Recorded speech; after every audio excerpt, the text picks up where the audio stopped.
So guys, इस session का नाम है कॉर्पोरेट एक्शंस। कॉर्पोरेट एक्शंस एक ऐसा चैप्टर है, चैप्टर नंबर 9, जिसका वेटेज है 5।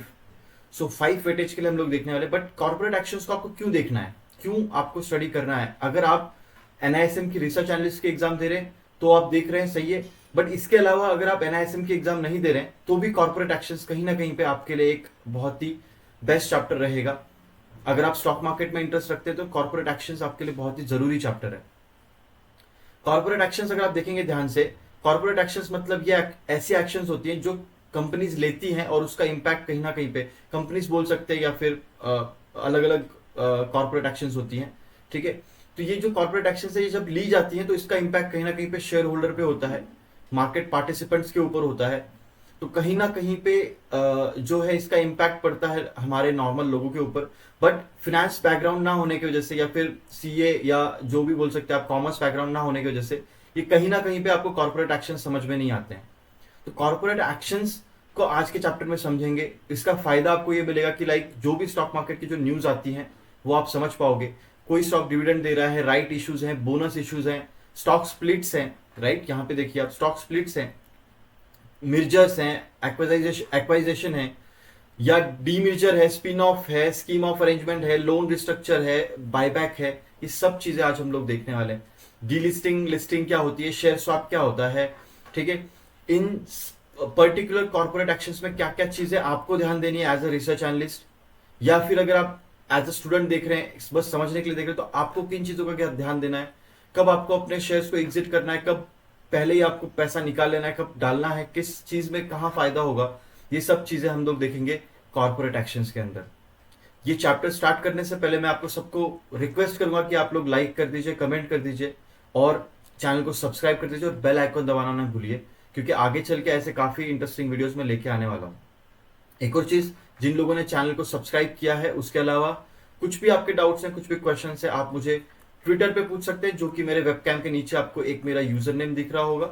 राइट, और आप मुझे टेलीग्राम पे पूछ सकते हैं। telegram.me/nifty आपको डालना है आपके क्रोम के अंदर, आप मेरे चैनल में आ जाएंगे। या फिर आप t.me भी डाल सकते हैं। ठीक है, /nifty आप इसको कर सकते हैं। अगर आपको कुछ भी डाउट्स है, कुछ भी क्वेश्चन है, आप मेरे व्हाट्सएप पे भी मैसेज कर सकते हैं, व्हाट्सएप चैनल ज्वाइन कर सकते हैं, लिंक डिस्क्रिप्शन में दे रखा है ऑलरेडी। इसके अलावा जो टेक्निकल एनालिसिस ग्रुप है, अगर आप चाहते हैं टेक्निकल एनालिस्ट बनना तो कहीं ना कहीं पे आप मेरा कोर्स भी ज्वाइन कर सकते हैं। और जो लोगों को एग्जाम देना है वो लोग यूदेमी से क्वेश्चंस, मॉक टेस्ट सॉल्व कर सकते हैं एनआईएसएम की, रिसर्च एनालिस्ट की। तो कहीं ना कहीं पे जो भी आपकी एग्जाम है वो आपको ईजी जाएगा। मॉक टेस्ट सॉल्व करने का फायदा ये होगा कि बहुत सारे क्वेश्चंस आपके लिए एग्जाम में कहीं ना कहीं पे नोइंग होंगे, और साथ में जो सम्स हैं वो भी उसमें वेल एक्सप्लेन दे रखे हैं। तो कहीं ना कहीं पे आपको फायदा होगा। सो बिना किसी देरी के वीडियो को स्टार्ट करते हैं। अगर इनकेस कुछ लोगों को यूदेमी के जो एमसीक्यू सब्सक्राइब करने में इश्यूज होता है तो आप मुझे मैसेज कर सकते हैं।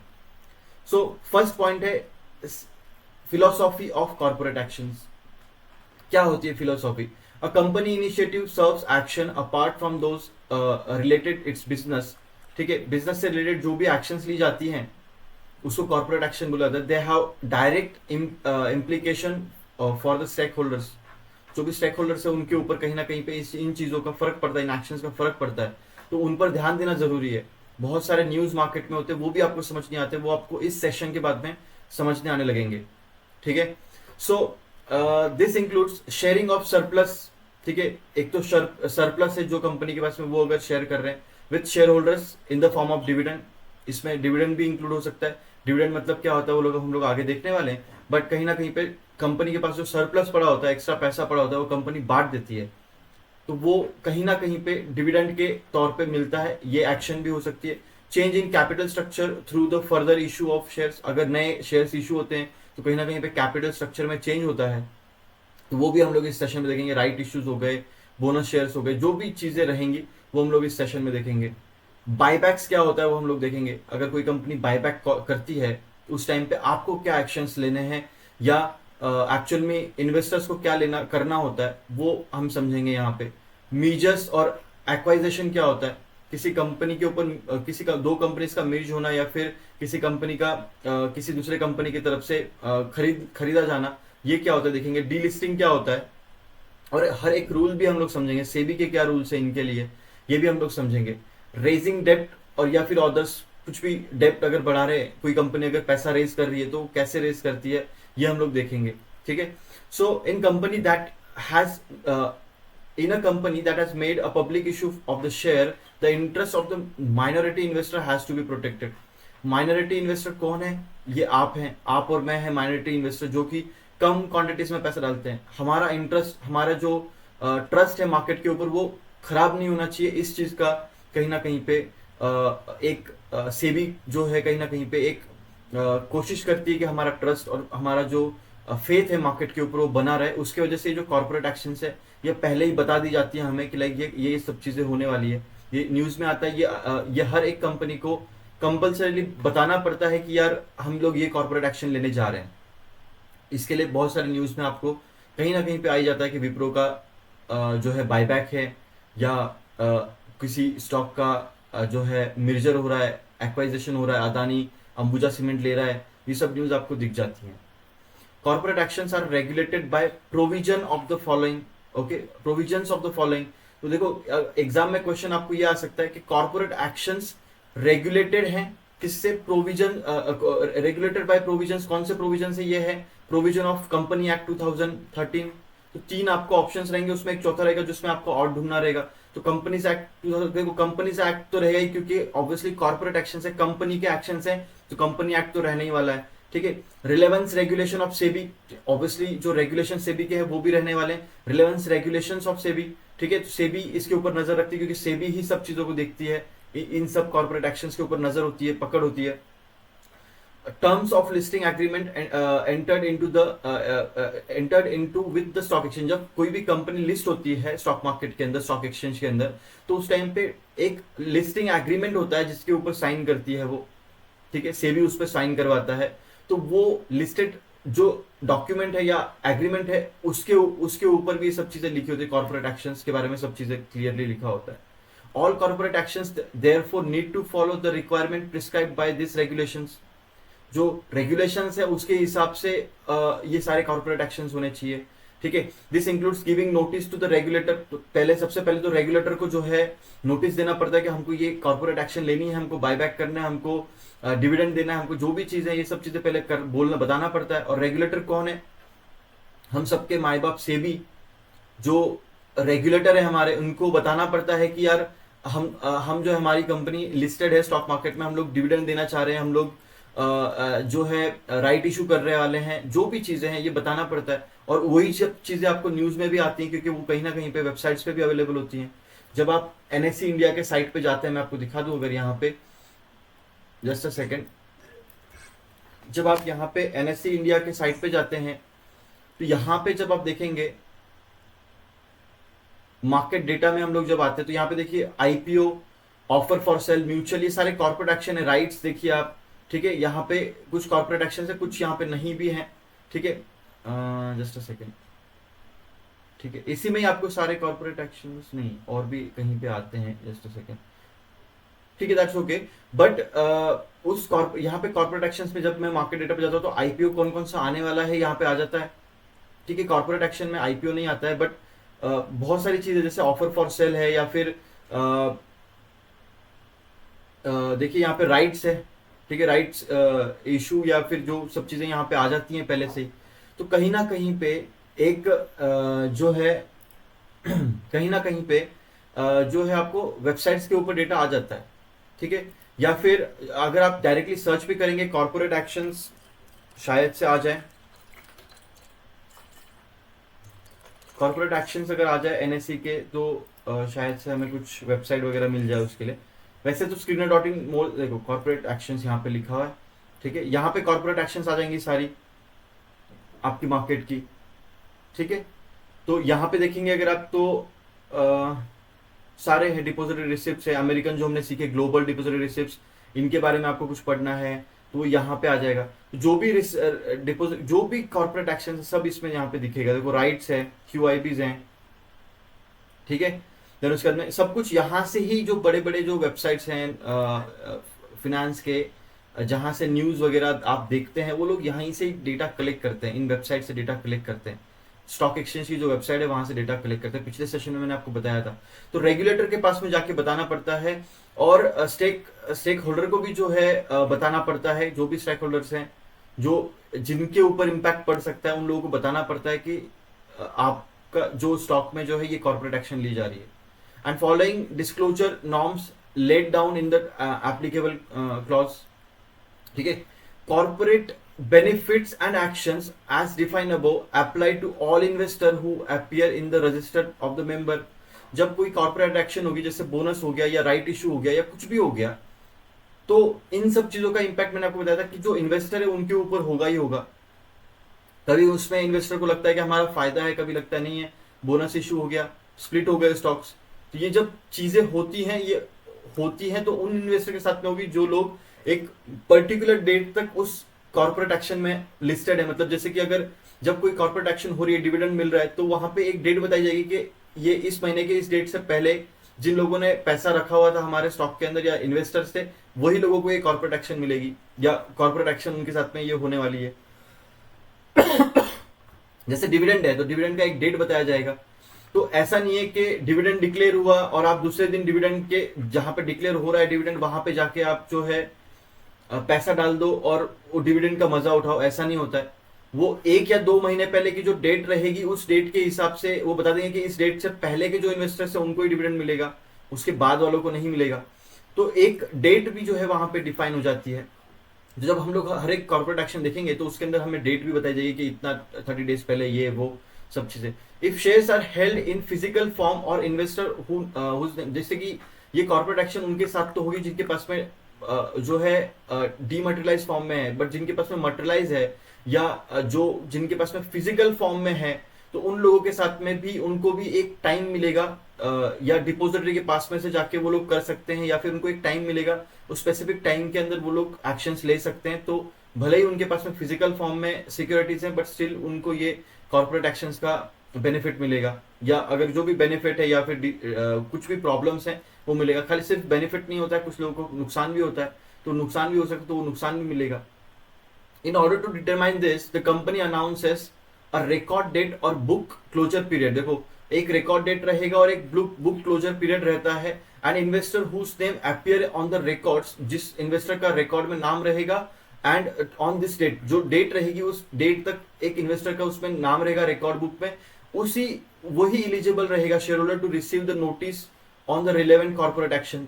तो कॉर्पोरेट एक्शन की नोटिस भी आपको तभी मिलेगी जब आप उसके लिए रिलेवेंट है, उस पर्टिकुलर कॉर्पोरेट एक्शन में आपका कुछ है। इसीलिए जब आप स्टॉक मार्केट में एंटर करते हैं, तो अगर आप कोई स्टॉक में बाय या सेल कर रहे हैं बड़ी क्वांटिटी में, तो उस केस में कहीं ना कहीं पे जो भी कॉर्पोरेट एक्शंस आ रही हैं उसके मेल्स जो होते हैं वो आपको देखते रहना होता है।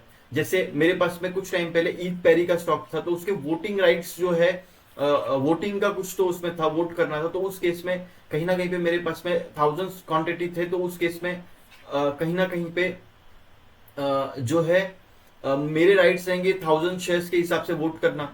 तो कॉर्पोरेट एक्शन से मुझे पता चलेगा, जो मेल्स आते हैं मेरे पास में उससे मुझे पता चलेगा, तो मेल्स पे मुझे एक्टिव होना होता है। बहुत सारे लोग कॉर्पोरेट एक्शन पे ध्यान नहीं देते हैं, बट कहीं ना कहीं पे उसका नुकसान है। तो कॉर्पोरेट एक्शन एक सेशन है जो आपके लिए बहुत जरूरी है।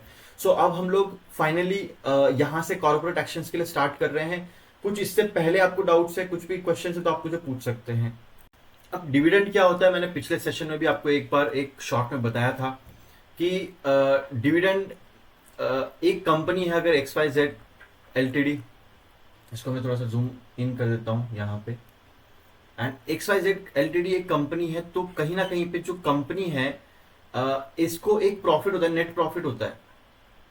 नेट प्रॉफिट मतलब कि सब कुछ खर्चा निकालने के बाद में एक ऐसा प्रॉफिट जो कि अब शेयर होल्डर्स के लिए रखा हुआ है। देखिए, पहले सबसे पहले तो जो खर्चे हैं, कॉस्ट टू गुड्स सोल्ड है, जहां जो रॉ मटेरियल का खर्चा है, जो भी एक्सपेंसेस हैं, सारे खर्चे निकल जाएंगे।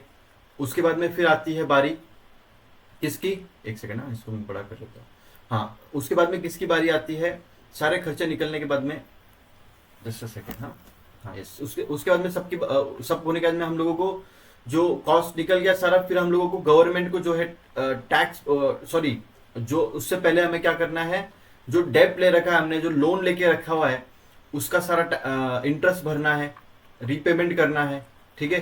फिर जो गवर्नमेंट है उसको टैक्स भरना है, और फिर फाइनली जब उसके बाद में फाइनली नीचे जो पैसा बचता है, net profit, profit after tax, ये जो बचता है ये आपका होता है, ये हमारा प्रॉफिट है। जो शेयर होल्डर्स है उनके लिए, जो इक्विटी वाले हैं उनके लिए सबसे पहले जो भी खर्चे हुए वो निकल जाएंगे, फिर उसके बाद में जो लोन ले रखा है उसकी रीपेमेंट होगी, फिर गवर्नमेंट को टैक्स जाएगा, और जो बचेगा फिर फाइनली फिर वो आपका है, इक्विटी शेयर होल्डर्स का है फिर वो। तो इक्विटी जो शेयर होल्डर्स हैं, इक्विटी के जो शेयर होल्डर्स हैं, कहीं ना कहीं पे ये जो पैट है इसके ऊपर जीते हैं, राइट। ये नेट प्रॉफिट भी इनको नहीं मिलता है, ये प्रॉफिट भी इनको नहीं मिलता। ये सारा नेट प्रॉफिट क्या कर लेते हैं, फिर से लगा दिया जाता है कंपनी के ऑपरेशंस में, सेल्स बढ़ाने के लिए, ग्रोथ करने के लिए वापस लगा दिया जाता है। तो आप बोलेंगे विजयेश भाई हमें क्या फायदा होता है, प्रॉफिट कंपनी को प्रॉफिट होता है तो क्या, तो ये कहीं ना कहीं पे जो ये पैसा वापस से कंपनी की ग्रोथ में लगाते हैं तो कंपनी की डिमांड बढ़ती है, वैल्यूएशन बढ़ता है, प्राइस ऊपर जाती है, इस तरीके से वर्कआउट होता है, ठीक है। तो जो किसी कंपनी के आपके शेयर्स हैं तो उसका मतलब ये नहीं होता है कि अगर आपके पास में यहाँ पे, ठीक है, किसी कंपनी के आपके पास में शेयर्स हैं तो उसका मतलब ये नहीं है कि शेयर्स आपके पास में है तो कंपनी को जब प्रॉफिट होगा तो ही आपको प्रॉफिट होगा, ऐसा नहीं होता है। कंपनी को जो प्रॉफिट होता है कंपनी फिर से अपने पास रख लेती है उस प्रॉफिट को, और कंपनी की जो वैल्यूएशन बढ़ती है, वैल्यू बढ़ती है, तो मार्केट जो वैल्यू है, जो एक्चुअल फेस वैल्यू होती है वो 10 रुपए 50 रुपए वो फिक्स होती है, जो स्टार्टिंग में मार्केट प्राइस थी वो। लेकिन जो लास्ट ट्रेडेड प्राइस है उसमें चेंजेस आते रहते हैं, वो वैल्यूएशन के हिसाब से ऊपर नीचे होती रहती है, आपने देखा होगा लास्ट ट्रेडेड प्राइस। तो जो इस वैल्यू को क्या बोलते हैं, ये फेस वैल्यू बोला जाता है इसको, ठीक है। लेकिन जो मार्केट की वैल्यूएशन होती है वो ऊपर नीचे 10-15 इससे होती है। अब बताना मैं ये चाह रहा हूं आपको कि जो नेट प्रॉफिट होता है, ये कंपनी को जितना प्रॉफिट हुआ ये होता है। अब ये नेट प्रॉफिट में से क्या होता है, सारा का सारा कंपनी जो है बांटती नहीं है, कुछ कंपनी हिस्सा जो है बांट देगी और कुछ जो है रख लेगी। देखो मैं यहाँ पे इसको हटा देता हूँ थोड़ी देर के लिए। तो ये नेट प्रॉफिट है, ये नेट प्रॉफिट में से कुछ हिस्सा जो है ये मतलब सपोज आप ऐसा समझ लो कि 20% हिस्सा जो है ये डिविडेंड में बांट देगी लोगों को, कैश में एज ए डिविडेंड पैसा दे देगी लोगों को कि भाई आप रखो, आपने हमारे कंपनी के शेयर होल्ड करें तो आप डिविडेंड रख लो। पर कुछ कंपनी क्या करेगी, 80% जो है इसको होल्ड कर लेगी एज अ रिटेन्ड। अब इस पैसे का क्या करेगी, ये रिटेन जो अर्निंग होती है इसका क्या करेगी, इसको फिर से कंपनी के ग्रोथ में लगा देगी। अब अगर आप सोचेंगे फिर जयेश भाई हमारा कैसे फायदा होगा, 20% जब डिविडेंड हमें देगी तो हमें फायदा होगा ना, नहीं। लेकिन अगर ये 80% जो पैसा वापस अगर ग्रोथ में लगाएगी तो इसमें भी तो आपका फायदा है। कहीं ना कहीं पे कंपनी की ग्रोथ होगी, उसमें कंपनी की वैल्यू बढ़ेगी, मार्केट प्राइस बढ़ेगी। अगर ये सारा पैसा आपको बांट दिया जाएगा तो उस कंपनी की वैल्यू नहीं रहेगी, या नए इनोवेशंस नहीं कर पाएगी, वो नए चीजें ढूंढ नहीं पाएगी। तो कहीं ना कहीं पे ये जो 80% जो रिटर्न है, क्योंकि देखिए आप कंपनी के मालिक हैं कहीं ना कहीं पे किसी हद तक। अगर आपके पास में शेयर्स हैं तो उस परसेंट में, जो भी परसेंट में आपके 0.0000002% अगर आपके पास में शेयर्स है, आपने 500 क्वांटिटी खरीदे हैं, तो उस केस में भी आप उतने परसेंट में कंपनी के हिस्सेदार हैं। तो एक आप मालिक हैं कंपनी के उस हिस्सेदारी में। तो एक मालिक का काम क्या होता है, वो सिर्फ पैसा खाता नहीं है कंपनी से, वो जो कंपनी से प्रॉफिट आता है उसको फिर से लगाता है। इस लॉजिक से आप समझो कि जो भी डिविडेंड आता, जो भी नेट प्रॉफिट आता है वो पूरा आपको मिलता नहीं है, उसमें से कुछ पार्ट आपको मिल जाता है, उसको डिविडेंड बोला जाता है।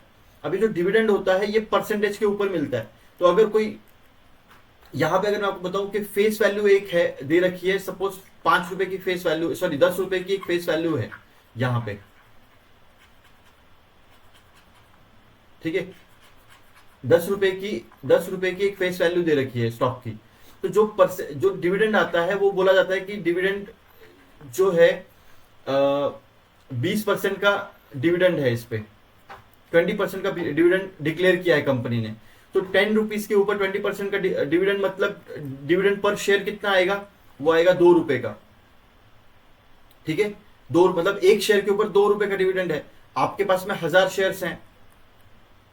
अब ये जो फेस वैल्यू वो स्टॉक की प्राइस नहीं है, स्टॉक की प्राइस कुछ और होगी, 50-60 रुपए जो भी होगी, लेकिन आपके पास में 1000 शेयर्स हैं तो 1000 शेयर्स के हिसाब से आपको 2000 रुपए डिविडेंड मिल जाएगा। इस तरीके से डिविडेंड बांटा जाता है। हालांकि ये पहले परसेंटेज में पहले कंपनी से देती थी, सेबी के न्यू रूल्स के हिसाब से कंपनी को जो है रुपीज में बताना है कितना डिविडेंड मिल रहा है। तो अब जो नए नए जो रूल्स आए उसके हिसाब से कंपनी बताएगी क्या 2 रुपीज का जो प्रॉफिट जो डिविडेंड है हम डिक्लेयर कर रहे हैं। पहले परसेंट में बताती थी, अब रुपीज में बताएगी। ठीक है, अब ये आपको समझ में आ गई स्टोरी पूरा। अब हम लोग डिविडेंड की थ्योरी पढ़ेंगे क्या है, राइट। आई होप कि इतना आपको क्लियर है। इतना इजी लैंग्वेज में, इतना सिंपल लैंग्वेज में कोई बताता नहीं है, मेरा काम था आपको बताना। एक और बार मैं फिर से जिन लोगों को, देखो अभी कुछ लोग ये वीडियो फर्स्ट टाइम देख रहे होंगे, कॉर्पोरेट एक्शन समझने के लिए, उन लोगों के लिए मैं बता दूं कि डिविडेंड जो है कहीं ना कहीं पे बहुत सारे लोग डिविडेंड के लिए जो है कंपनी में पैसा डालते हैं। मैंने ये बात पहले भी बता रखी है, डिविडेंड के कमाई के लिए लोग पैसा डालते हैं। मैं आपको एक चीज दिखाता हूं, कुछ आपको दिखाना है मुझे। screener.in में खोल लेता हूं एक बार यहाँ पे, तो हम लोग देखेंगे कौन सी कंपनी कितना डिविडेंड बांटती है नॉर्मली। तो यस, तो यहाँ पे हम लोग ओपन करेंगे रिलायंस इंडस्ट्री। जब हम लोग नीचे आएंगे यहाँ पे आप देखिए ईपीएस नेट प्रॉफिट, देखो यहाँ पे तो जो आपका प्रॉफिट एंड लॉस स्टेटमेंट होता है उसमें ही ये लिखा होता है। मैंने आपको बताया कि सबसे पहले सेल्स होती है, सेल्स में से एक्सपेंसेस निकलेंगे, फिर ऑपरेटिंग प्रॉफिट बचेगा, ठीक है, इबिटडा, ठीक है, उसमें से फिर इंटरेस्ट डेप्रिसिएशन सब हटके प्रॉफिट बिफोर टैक्स आएगा, ठीक है, फिर टैक्स पेमेंट होगी, ये पीबीटी है, नेट प्रॉफिट पीएटी है, पैट है, राइट, नेट प्रॉफिट ये आपका प्रॉफिट है। यहां आपका प्रॉफिट आ गया है कि ये एक्चुअल में शेयर होल्डर्स का प्रॉफिट है। तो ये जो 80,000 करोड़ का जो रिलायंस ने प्रॉफिट बनाया, ये किसका है? जो उसको होल्ड करते हैं, उस शेयर को होल्ड करते हैं, उनका है, ठीक है। बट इसमें से कुछ अमाउंट जो है लोगों में बांट दिया जाएगा और कुछ अमाउंट जो है कहीं ना कहीं पे उसको रिटेन कर लिया जाएगा। तो देखिए यहाँ पे आपको दिखेगा डिविडेंड पे आउट रेशो, तो यहाँ पे दिख रहा होगा आपको कि 10% जो है इसमें से बांट दिया। तो जो ईपीएस है उसका 10% जो है डिविडेंड बांट दिया गया है। तो 102 रुपए का ईपीएस था, ठीक है, तो 10% उसका, सॉरी 10% उसका बांट दिया गया। सॉरी यहाँ पे आई एम एक्सट्रीमली सॉरी, कुछ अगर मैं गलत कर रहा हूँ तो यस, हाँ, तो 10% जो है बांट दिया गया, ठीक है। तो इसमें आपको क्या समझ में आ रहा है कि जो 10% है डिविडेंड का वो बांट दिया, बाकी जो 90% उसको रिटेन कर लिया गया। और ईपीएस का मैंने, अच्छा देखिए यहाँ पे मैंने ना आपको एक चीज में कंफ्यूज कर दिया होगा। मैंने आपको पहले बताया था कि फेस वैल्यू में जो है फेस वैल्यू का परसेंटेज होता मानते हैं वहां पे, लेकिन यहाँ पे आपको दिख रहा होगा dividend payout ratio. Dividend payout ratio का फॉर्मूला अलग होता है, मैं आपको वो बता देता हूं क्या होता है। जो डिविडेंड पे आउट रेशियो का फॉर्मूला होता है वो होता है dividend payout ratio is equals to DPS upon EPS. DPS क्या है? डिविडेंड पर शेयर एक, ठीक है, और ईपीएस क्या है? अर्निंग पर शेयर, कितना कमाया। तो जो ये ईपीएस है यहाँ पे, मैंने इस वजह से डिविडेंड पे आउट रेशियो के बारे में बात करते हुए मैंने ईपीएस डिस्कस किया, ना कि फेस वैल्यू डिस्कस किया। लेकिन जब डिविडेंड डिक्लेयर होगा तो उस टाइम पे फेस वैल्यू पे डिक्लेयर होता है, राइट। पर अभी भी जब नए रूल्स आए सेबी के हिसाब से, वहां उसके हिसाब से कहीं ना कहीं पे डिविडेंड जो है अभी रुपीज में डिक्लेयर होता है, ठीक है। तो अब यहाँ पे आपको दिख रहा होगा कि 10% का यहाँ पे, तो यहाँ पे दिख रहा है। अब रिलायंस के जो रिलायंस है वो कहीं ना कहीं पे जो बाकी 90% जो ईपीएस में से जो 90% जो पैसा है उसमें 10% बांट दिया और 90% जो है उन्होंने होल्ड कर लिया। वो कहाँ गया पैसा? वो कंपनी के फिर से फ्यूचर ग्रोथ में लग गया, ठीक है। अब एक और चीज में दिखाऊं आपको, आईटीसी को देखो। वो आप बहुत बार आपने सुना होगा कि आईटीसी के जो शेयर होल्डर हैं वो उस स्टॉक को इसके लिए होल्ड करते हैं क्योंकि डिविडेंड बहुत अच्छा मिलता है वहां पे, राइट। आपने बहुत बार सुना होगा। तो यहाँ पे देखिए कितना डिविडेंड पे आउट रेशियो है। प्रॉफिट एंड लॉस स्टेटमेंट में हम लोग आ गए फिर से, और यहाँ पे देखिए 55, 54, ये तो स्टार्टिंग में 2013, 2015 की बात है। लेकिन आजकल अगर आप देखें तो ये 100% ईपीएस बांट देती है। 10193 100% ईपीएस यहाँ पे बांट दिया गया है। तो कहीं ना कहीं पे आपको समझ में आ रहा होगा कि ये जो है कैसे वर्कआउट करता है। मैं एक और चीज आपको बताना चाहूंगा कि एक सेकेंड, हाँ, मैं एक और चीज आपको बताना चाहूंगा। डिविडेंड आप तभी बांट सकती है, कंपनी तभी बांट सकती है जब उनके सारे लोन का कुछ दिक्कत नहीं है, सारे जो पेमेंट्स वगैरह वो टाइम पे हो रहे हैं। नहीं तो ऐसा होगा कि लोग कंपनीज जो है डिविडेंड बांट रही हैं और उनके पास में वो दिवालिया हो रखी है, उनके पास में इंटरेस्ट का पैसा देने के लिए पैसा नहीं है। कंपनी जो मतलब जो लोग जो कंपनीज हैं वो डिफॉल्ट कर रही है पेमेंट में, अपने इंटरेस्ट का पैसा नहीं दे रही है, रीपेमेंट नहीं कर रही है जो लोन ले रखा है उसका, लेकिन डिविडेंड बांटते फिर रही है। ऐसा नहीं होगा। जब अगर आपके डिविडेंड जो लोन के पेमेंट्स वगैरह सब सही से जा रहे हैं सब कुछ सही चल रहा है, तभी आप डिविडेंड बांट सकते हैं। वो सब चीजें अब यहाँ पे लिखी हुई है। हम लोग एक बार क्विकली थ्योरी पढ़ेंगे। जिन लोगों को स्टोरी समझ में आ गई वो लोग आगे बढ़ सकते हैं, जिन लोगों को नहीं लाइन बाय लाइन पढ़ना, जो एग्जाम दे रहे हैं वो लोग आगे लाइन बाय लाइन देखिए, नहीं तो बाकी लोग स्किप करके आगे जा सकते हैं। पोस्ट टैक्स, एक सेकेंड, ठीक है, यहाँ पे देखिए, post tax profits in business belongs to the shareholders. जो पोस्ट टैक्स मतलब जो टैक्स भरने के बाद में जो प्रॉफिट बचता है, जो कि नेट प्रॉफिट है, नेट प्रॉफिट बोल सकते हैं या फिर पैट बोल सकते हैं इसको, प्रॉफिट आफ्टर टैक्स, ठीक है। देखो क्या होता है, पैट भी एक ही चीज है, नेट प्रॉफिट भी एक ही चीज है, पोस्ट टैक्स प्रॉफिट भी एक चीज है, ठीक है। पैट ही है शायद से, नहीं ठीक है, जो भी है, तो ये भी एक ही चीज है। लेकिन कंफ्यूज हो जाते हो आप लोग कि यार ये क्या हो रहा है। देखो, business belongs to the shareholders and company can broadly do two things with that profit. अगर किसी कंपनी को प्रॉफिट हो तो दो चीज कर सकती है, एक तो वो रिटेन कर लेगी them for the investment on the business, तो इन्वेस्टमेंट कर देगी वापस से बिजनेस में ताकि वो ग्रो कर सके, वो बढ़ा सके अपने बिजनेस को, या फिर और return to the shareholders, तो जो शेयर होल्डर्स है उनको वापस कर दे। दो चीजें हो सकती हैं, इस तरीके से वर्कआउट करता है। डिविडेंड का जो एक्चुअल गेम है किसी को समझ में नहीं आता है, लोग बोलते हैं डिविडेंड आ गया, लेकिन वो समझ में नहीं आता, उनको लगता है कि भाई पैसा दे रही है कंपनी बस, लेकिन वो आप ही का पैसा है। आप चाहो तो आपको मिलेगा तो भी आपका है, नहीं मिलेगा तो भी आपका है। जिस दिन आप शेयर बेचेंगे उस दिन भी आपको मिलने ही वाला है। समझ में आ रही बात है, वैल्यूएशन के हिसाब से वो मिल जाएगा आपको।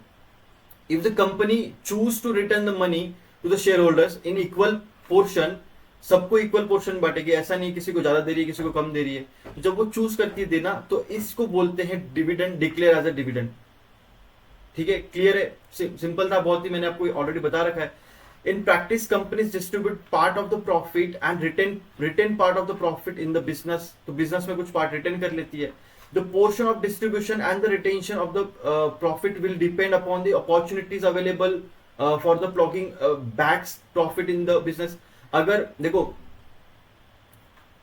जो कंपनी है, एक कंपनी है जैसे कि आईटीसी मैंने आपको दिखाई, जो बहुत सारा डिविडेंड बांट रही है, क्यों बांट रही है? क्योंकि उसको लग रहा है कि हमारे पास में अपॉर्चुनिटी नहीं है, हमें पैसे की जरूरत नहीं है। लेकिन रिलायंस के पास में बहुत सारा अपॉर्चुनिटी है, उनके पास में इतना सारा अपॉर्चुनिटी है कि उनको पैसों की जरूरत है प्रोडक्टिव बनाने के लिए और चीजों को। तो वो लोग क्या कर रहे हैं, पैसा रिटेन करके और उसको डाल रहे हैं और जगह पे इन्वेस्ट कर रहे हैं और बड़ा कर रहे हैं। लेकिन आईटीसी के केस में वो लोग क्या कर रहे हैं, उनको उस पैसे की जरूरत नहीं पड़ी, जो प्रॉफिट बन रहा है, कंपनी ऑलरेडी सही से चल रही है, लिस्टेड है मार्केट में, सब कुछ है, पैसा है, बट वो पैसे का वो यूज नहीं कर रहे हैं। तो वो लोग क्या कर रहे हैं, उसको बांट दे रहे हैं, 100% डिविडेंड में दे रहे हैं कि हमें नहीं चाहिए पैसा, हमारे पास में ऑलरेडी है, हमको कुछ नया बनाना नहीं है अभी के लिए। तो और कहीं ना कहीं पे फिर उसका डिविडेंड देने का फायदा ये होता है कि लोग भी डिविडेंड के तौर, मतलब एक कांस्टेंट इनकम आती है, एक बड़ा अमाउंट डाल देंगे शेयर के अंदर जिसके अंदर डिविडेंड मिल रहा है, डिविडेंड मिलते रहेगा, एज ए इंटरेस्ट उसके मजा लेते रहेंगे। समझ में आ रहा है? तो आप चाहो तो कुछ लोग क्या करते हैं, बॉन्ड में डाल देंगे पैसा, उसके ऊपर इंटरेस्ट कमाएंगे, कुछ म्यूचुअल फंड में डाल देंगे, उसके ऊपर लॉन्ग टर्म में जो है एक अमाउंट लेते रहेंगे, या सॉरी पेंशन फंड में। ठीक है, कुछ लोग ऐसे हैं कि ये आईटीसी जैसे जो बड़े स्टॉक है जिनका डिविडेंड बहुत ज्यादा है, डिविडेंड पे आउट रेशो बहुत ज्यादा है, पे आउट रेशो बहुत ज्यादा है, ऐसे स्टॉक्स के अंदर पैसा डाल देंगे और अपने बुढ़ापे में उसको एंजॉय करते रहेंगे, क्योंकि उनको ट्रस्ट है कि आईटीसी ऊपर तो जाएगा ही जाएगा, लेकिन कहीं ना कहीं पे जो पे आउट रेशो है वो अच्छा होने की वजह से हमें मंथली एक इनकम भी मिलती रहेगी। समझ में आ रही है आपको बात? ये चीज है यहाँ पे। देन अवेलेबल, हाँ ठीक है, यहाँ पे देखिए नेचर ऑफ मैनेजमेंट का जो नेचर पता चलता है इससे, एक्सपेक्टेशंस ऑफ शेयर होल्डर्स, ठीक है, ultimately available of the cash in the business to distribute the shareholders. ठीक है, तो यहाँ पे ये सब चीजें बताई गई हैं। अ कंपनी में डिक्लेयर इंटर्म डिविडेंड मतलब क्या होता है, बीच में ही दे सकती है फाइनेंशियल ईयर के, किसी कभी भी दे सकती है, ड्यूरिंग द फाइनेंशियल ईयर जब भी देगी तो उसको इंटर्म बोला जाएगा। अगर फाइनल डिविडेंड होगा तो वो मार्च जो ईयर एंडिंग में जब होगा, ईयर एंड में वो दिया जाएगा। तो एग्जाम में आपको इस पे क्वेश्चन आता है, company declares dash dash dividend during the financial year and dash dash dividend at the end of the year. तो आपको यहाँ पे सही ऑप्शन सिलेक्ट करने पड़ते हैं। ठीक है, अब देखिए यहाँ पे एक न्यूज है, शेयर मार्केट न्यूज है ये, देखिए आप india.com के ऊपर की न्यूज है। यहाँ पे मैं न्यूज डाल रहा हूँ क्योंकि मैंने आपको बताया कि न्यूज आपको पढ़ना आना चाहिए। तो कैसे आएगा, जब आप ये कॉर्पोरेट एक्शन समझेंगे तब आएगा। तो Apollo micro system announce Q4 result final dividend मतलब कि Q4 का रिजल्ट है, साथ में फाइनल डिविडेंड मतलब कि साल के एंड का आपको जो है डिविडेंड यहाँ पे अनाउंस कर रही है। तो ये आपको पढ़ना आना चाहिए। कौन सी कंपनी? Apollo micro. अब इसके अंदर जब आप इसको ओपन करेंगे तो यहाँ पे बताया जाएगा कि कितना रेशो में, सॉरी कितना डिविडेंड पे आउट रेशो है, कितना डिविडेंड मिलने वाला है, कितना रुपए डिक्लेयर किया है डिविडेंड, ये सब चीजें यहाँ पे आ जाएंगी अंदर। क्लियर है? कुछ डाउट्स नहीं है इसके अंदर आपको? मेक श्योर कि इसमें कुछ डाउट्स नहीं है। आगे बढ़ते हैं। अ कंपनी हैज टू पे dividend with in 30 days of its declaration. Company को 30 दिन के अंदर डिक्लेरेशन देना पड़ता है। ये भी आपको एक एमसीक्यू में आ सकता है। SEBI has mandate that the listed company shawl declare dividend in rupees. मैंने आपको बताया रुपीज में ही उसको डिक्लेयर करना पड़ता है, रुपीज टर्म, ऑन पर शेयर बेसिस। एक शेयर पे कितना रुपीज का प्रॉफिट डिविडेंड दिया जा रहा है वो उनको बताना पड़ता है। As against earlier practice was declaring dividend in percentage of the face value. ठीक है, अब मैं आपको एक चीज बता दूं, जब आप एग्जाम में रहोगे या फिर आप जब सम सॉल्व करोगे आगे चल के, या जो एमसीक्यू मैंने दे रखे हैं आपके यूडेमी के ऊपर, लिंक आपको डिस्क्रिप्शन में मिल जाएगा, वहां से आप सब्सक्राइब करके सॉल्व कर सकते हो। जब आप उन एमसीक्यू को सॉल्व करेंगे ना तो वहां पे फेस वैल्यू ही दी होगी और परसेंटेज बताया होगा कि 20% of face value is declare as a dividend. तो अगर 10 रुपए फेस वैल्यू है तो 20% कितना आएगा? 2 रुपए। 20 रुपीज है तो 20% आएगा 4 रुपए। 100 रुपए की फेस वैल्यू है तो 20% आएगा 20 रुपए। तो ये आपको समझ में आना चाहिए। ठीक है, तो एक शेयर के ऊपर 20 रुपए, 2 रुपए, 4 रुपए का प्रॉफिट है। तो अगर एक शेयर, अगर आप 1000 शेयर होल्ड करते हो तो उस केस में आपको यहाँ पे इस केस में 2000 मिलेंगे, इस केस में 4000 और इस केस में 20,000 रुपए मिलेंगे डिविडेंड तौर पे। ठीक है, this is to avoid confusion among the investor while comparing dividend on the various share in different face value. ये जो डायग्राम्स है यहाँ पे जो मैंने ऐड कर रखी है वो एक्चुअल में आपके वर्कबुक पे नहीं है, मैंने इसको मैन्युअली ऐड किया है, खुद से ऐड किया है ताकि आप समझ पाओ। Companies board director and management distribute the slice of profit. Slice of profit, पूरा प्रॉफिट नहीं लेकिन कुछ हिस्सा जो है स्लाइस है उसका वो बांट दिया जाता है प्रॉफिट में, यहाँ पे बताया गया है। ठीक है, अब ये एक एग्जाम्पल है, ये आप खुद पढ़ लो इसको। मुझे नहीं लगता है कि इसको बताने की जरूरत है क्योंकि मैंने आपको सब चीजें बता दी है जो इसमें लिखा हुआ है। इसमें जो लिखा हुआ है वो ऑलरेडी मैं आपको बता चुका हूं, सब चीजें अच्छे से एकदम वेल डिफाइंड। एग्जाम में क्वेश्चन आएगा तो आपको कैसे सॉल्व करना है वो भी मैंने एक एग्जाम बता दिया है। अब सेकंड कॉर्पोरेट एक्शन हम लोग देखेंगे, राइट इशू क्या होता है। अब राइट इशू को समझो, देखो मैं आपको यहाँ पे फिर से डायग्राम की तरफ लेके जाता हूं एक और बार। ठीक है, ठीक है, मुझे और थोड़ा सा जूम करने दीजिए ताकि मैं आपको यहाँ पे बता सकूं कंसेप्ट को। देखिए सिंपल सी चीज है, आप समझो राइट इशू मतलब क्या होता है। राइट्स है मेरे, राइट्स है, राइट्स मतलब मेरा हक है, मेरा हक। राइट्स मतलब हक, इसको याद रखिए आप। ठीक है, राइट्स मतलब हक। अब देखिए सिंपल सी बात है, राइट्स मतलब क्या मैं बता देता हूं आपको। जब भी देखो इसको एक स्टोरी की तरह समझो आप। XYZ नाम की कंपनी है, ठीक है, इस कंपनी को ना पैसा रेस करना है, पैसा रेस करना, उसको पैसे की जरूरत है। कंपनी के पास में पैसा नहीं है, एक नया प्रोजेक्ट डालना है हमको, एक नया कारखाना डालना है, जो भी होगा उसके ऊपर ना हमको क्या है, पैसे की जरूरत है उसको बनाने के लिए। तो अब दो तरीके हैं, दो तरीके होते हैं पैसा रेस करने के। मैंने आपको बताया है पहले भी, जो लोग नए हैं उन लोगों को सुनो ध्यान से स्टोरी को। एक है आपका इक्विटी, एक है आपका डेब्ट। डेब्ट में फिर आ जाएगा डिबेंचर हो गया, बॉन्ड्स हो गए और भी बहुत सारी चीजें यहाँ पे आगे। इक्विटी में क्या हो गया, फिर इक्विटी शेयर्स हो गए, शेयर मार्केट हो गया। ठीक है, शेयर मार्केट में लिस्ट कर दी कंपनी, तो स्टॉक मार्केट में, स्टॉक एक्सचेंज में लिस्ट कर दी कंपनी। तो जो कहीं ना कहीं पे जो ये इक्विटी है, ये इक्विटी में जब पैसा रेज होता है तो इसको फर्स्ट टाइम जब रेज होता है तो इसको क्या बोला जाता है, आईपीओ बोला जाता है। सेकेंड टाइम जब रेज होगा तो एफपीओ बोला जाएगा। ठीक है, तो जो फर्स्ट टाइम रेज होता है तब तो हम लोग क्या करते हैं कि जो भी सपोज मेरी एक कंपनी है XYZ, उस कंपनी के 1000 शेयर्स हैं और उसका मैं एक पोर्शन जो है कहीं ना कहीं पे सपोज 200 शेयर्स का जो पोर्शन है वो पब्लिक में दे दूंगा कि भाई आप इसके ऊपर ट्रेड करो, इसके बदले मुझे पैसा दे दो। 200 शेयर्स के ऊपर आप इस पर ट्रेड करो और मुझे पैसा दे दो। तो अब क्या होता है, ये तो हो गया आईपीओ की केस। लेकिन जब एफपीओ या फिर वापस से फंड रेज किया जाता है, कोई भी चीज हो सकती है, फंड रेजिंग के लिए फंड रेज किया जाता है फिर से एक और बार, सेकंड टाइम वापस फिर से एक और बार पैसों की जरूरत है, तो उस टाइम पे नए शेयर्स इशू किए जाते हैं। तो ये 1000 शेयर्स की जगह पे, और 1000 शेयर्स तो है ही है, लेकिन साथ में और नए शेयर्स इशू करेंगे 200 शेयर्स। तो ये जब 200 शेयर्स इशू होंगे तो बाकी लोगों को फर्क नहीं पड़ेगा, लेकिन जो लोगों के वोटिंग राइट्स है, जो वो लोग वोट करते हैं या फिर जो बड़े क्वांटिटी में होल्ड करते हैं, जो कंपनी के प्रमोटर्स हैं, जो मालिक हैं, वो जो प्रमोटर्स हैं या कुछ बड़े इन्वेस्टर्स हैं, एंजल इन्वेस्टर्स हैं, जिनको जो चाहते हैं कि हम लोग वोट करें, हमारे वोट की वैल्यू रहे, तो उनके वोटिंग राइट्स यहाँ पे कम हो जाते हैं, क्योंकि नए से अब टोटल पहले 1000 शेयर्स थे, अब हो गए हैं 1200 शेयर्स। ठीक है, तो पहले एक शेयर की वैल्यू, सपोज मैं एक एग्जैक्ट प्रॉपर कैलकुलेशन नहीं है, पहले एक शेयर की वैल्यू एक शेयर का एक वोट था, अब ये कहीं ना कहीं पे घट के जो है 0.8 हो गया है। तो जो वोटिंग की जो वैल्यू है वो कम हो गई कहीं ना कहीं पे, जो नए लोग आ गए 200 शेयर लेकर, वो लोगों के पास में वोटिंग राइट आ गई है, तो इसलिए बाकी लोगों की वोटिंग राइट कम हो गई। ठीक है, तो अब यहां पे राइट्स क्या बोलता है, ये जो राइट्स है, राइट्स का क्या कहना है, राइट्स ये बोलता है कि जो सेबी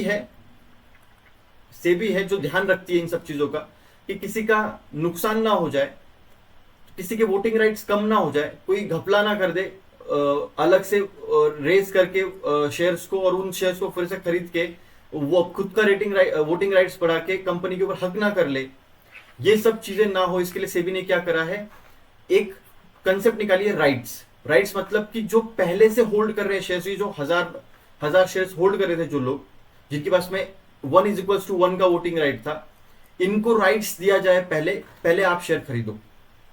मतलब देखो, कंपनी का मोटिव अभी क्या है, पैसा लाना, फंड लाना।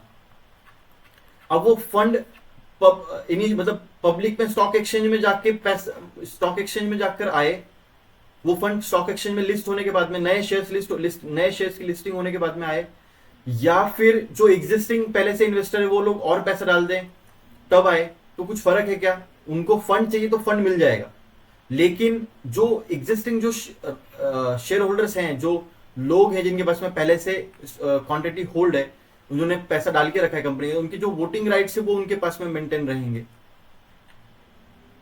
जो वोटिंग राइट्स है वो उनके पास में रहेंगे। तो कहीं ना कहीं पे जो इन्वेस्टर्स है ये भी खुश हैं, इनको भी फंड मिल गया, तो सबकी चीज हो गई।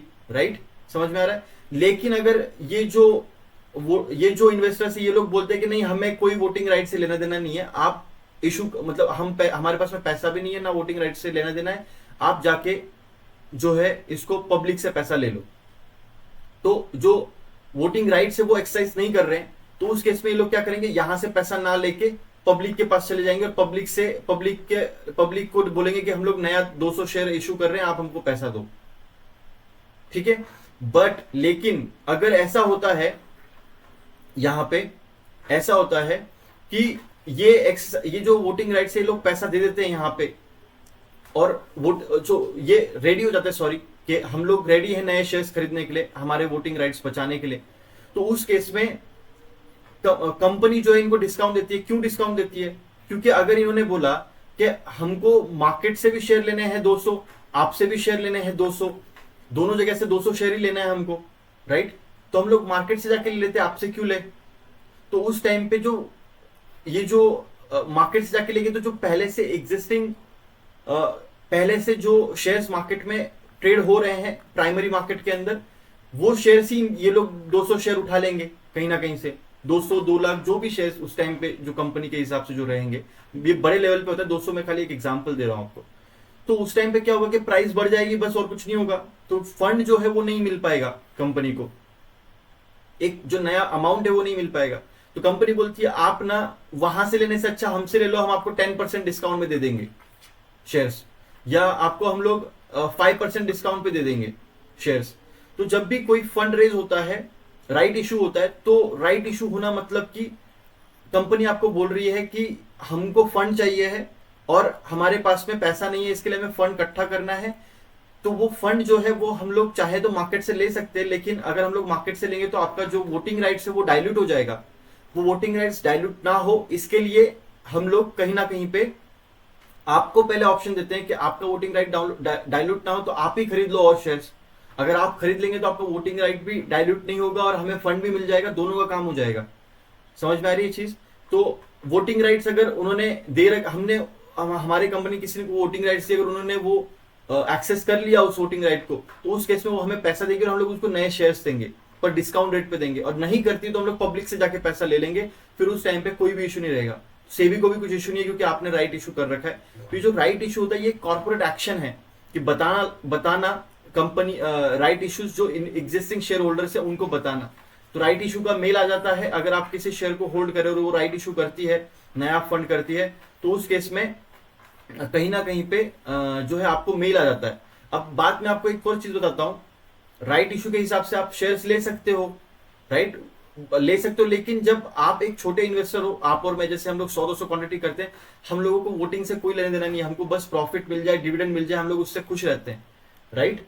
तो आई होप आपको ये समझ में आ गया अभी राइट इशू क्या होता है। मैंने राइट इशू बहुत ही डिटेल में वेल एक्सप्लेन वे में बताया। अब हम लोग एक बार थ्योरी पढ़ेंगे तो आपको शायद से वो क्लियर हो जाएगा।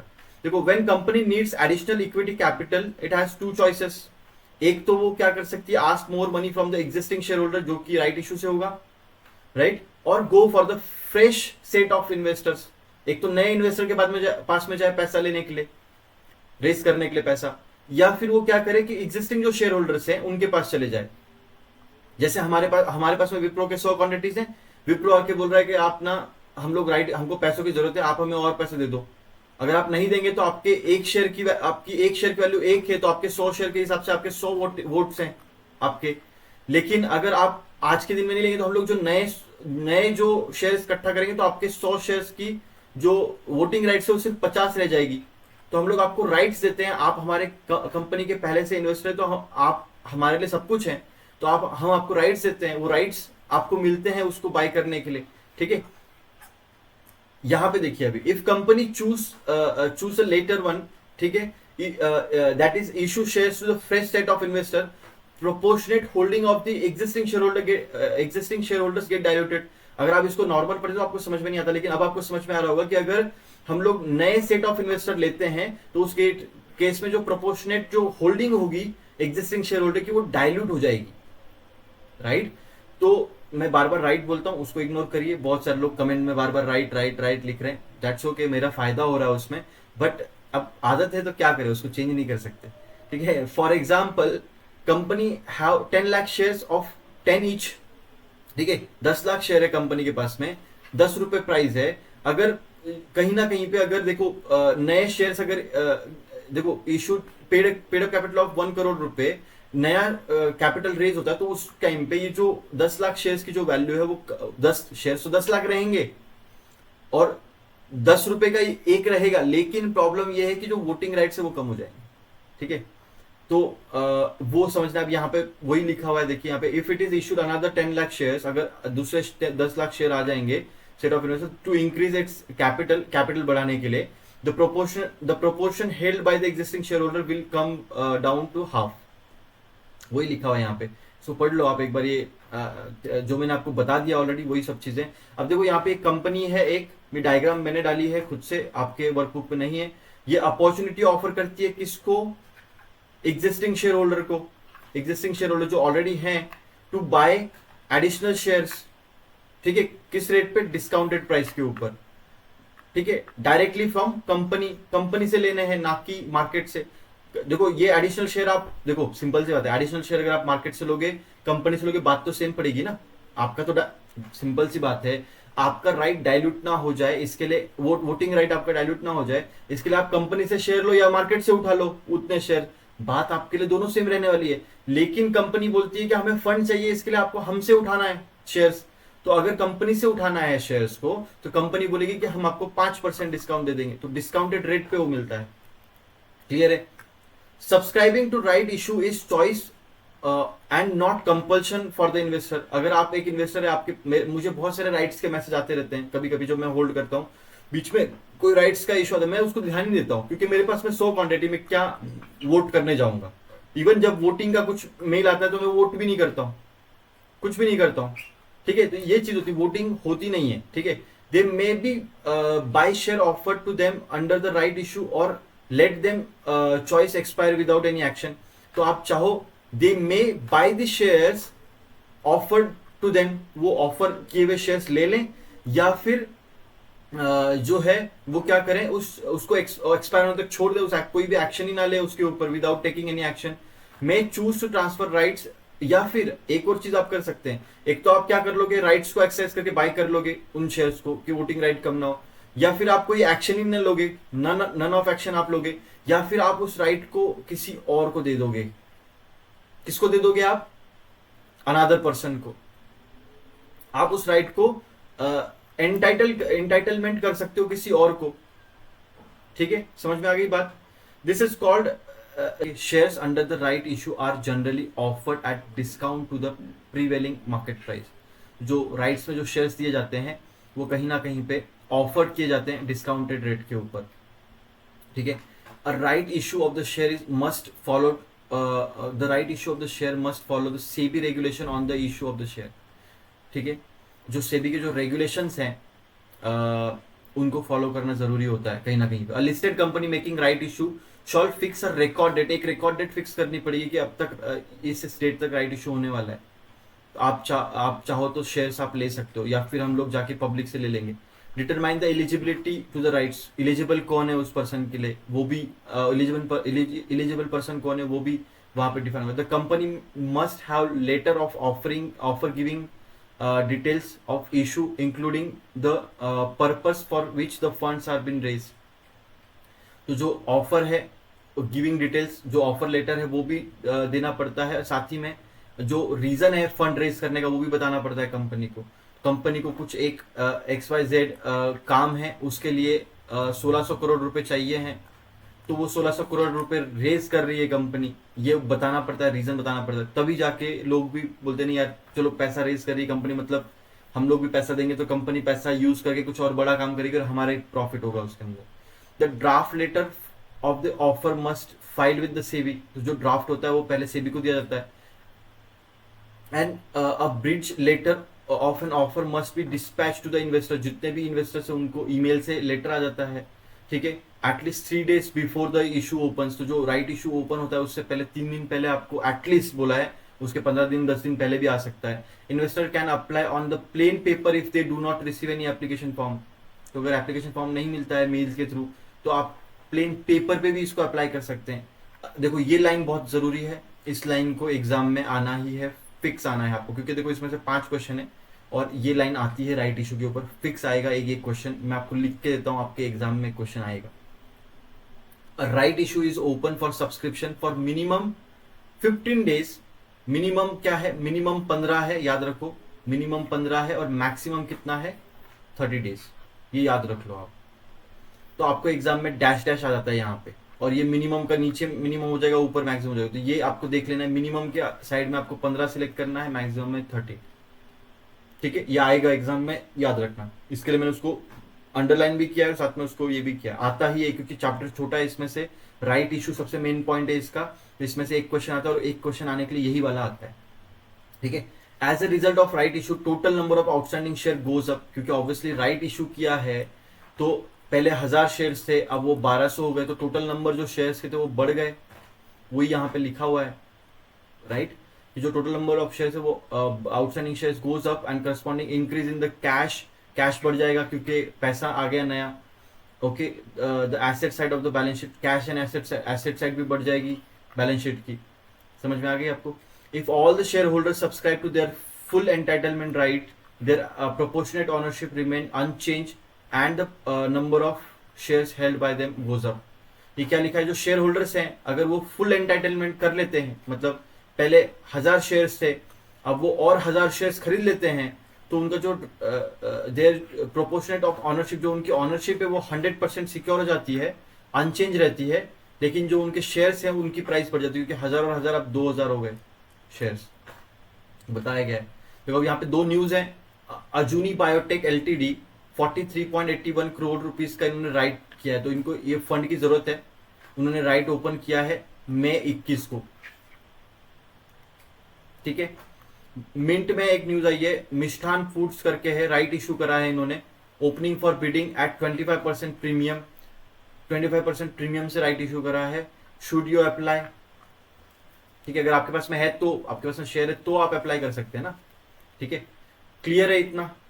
मैं गेस कर रहा हूं कि आपके कोई डाउट्स नहीं है, यहां तक पूरा सब चीजें अच्छे से क्लियर हो चुकी हैं और बहुत ही अच्छे से वेल एक्सप्लेन मैंने दोनों कंसेप्ट समझाई है। राइट इशू के ऊपर एक क्वेश्चन फिक्स आएगा, डिविडेंड के ऊपर एक क्वेश्चन फिक्स आएगा।